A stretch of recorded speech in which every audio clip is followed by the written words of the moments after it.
ఎగువ ప్రాంతాల్లో కురిసిన వర్షాలతో కృష్ణానదిపై ఉన్న జలాశయాలకు కొనసాగిన వరద ఉధృతి క్రమంగా తగ్గుతోంది. ఆల్మట్టి, నాగార్జునసాగర్, నారాయణపూర్, తుంగభద్ర జలాశయానికి వరద ఉధృతి తగ్గినట్లు అధికారులు తెలిపారు. శ్రీశైలం జలాశయానికి మాత్రం వరద ఉధృతి కొనసాగుతోంది. కృష్ణానదిపై జలాశయాలకు వారం రోజులుగా కొనసాగిన వరద ఉధృతి క్రమంగా తగ్గుతోంది. ఎగువ ప్రాంతాల్లో కురిసిన వర్షాలకు ఇప్పటికే పలు జలాశయాల్లో నీటిమట్టం గరిష్ట స్థాయికి చేరుకున్నాయి. ఆల్మట్టి జలాశయం పూర్తిస్థాయి నీటిమట్టం 1705 అడుగులు కాగా ప్రస్తుతం నీటిమట్టం 1689 అడుగులకు చేరింది. ప్రస్తుతం జలాశయంలోకి 10,153 క్యూసెక్కుల నీరు వచ్చి చేరుతోంది.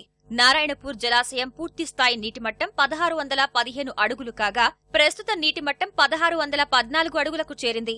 ఇన్ఫ్లో 6,537 అడుగులు కాగా అవుట్ఫ్లో 6,396 క్యూసెక్కులుగా ఉంది.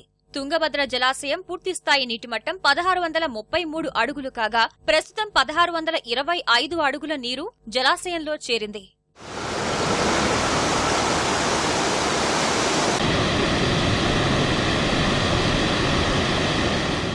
జూరాల జలాశయం నిండు కుండను తలపిస్తోంది.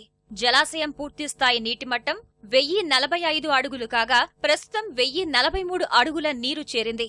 జూరాల జలాశయానికి ఇన్ఫ్లో 23,914 క్యూసెక్కులు కాగా అవుట్ఫ్లో 27,861 క్యూసెక్కులుగా ఉంది. శ్రీశైలం జలాశయానికి వరద ఉధృతి కొనసాగుతోంది. 45,181 క్యూసెక్కుల నీరు జలాశయానికి చేరుతుండగా 4,792 క్యూసెక్కుల నీటిని దిగువకు విడుదల చేస్తున్నారు. శ్రీశైలం జలాశయం పూర్తిస్థాయి నీటిమట్టం 885 అడుగులు కాగా ప్రస్తుతం 836.5 అడుగులకు చేరుకుంది. నాగార్జునసాగర్ జలాశయానికి వరద ఉధృతి బాగా తగ్గింది.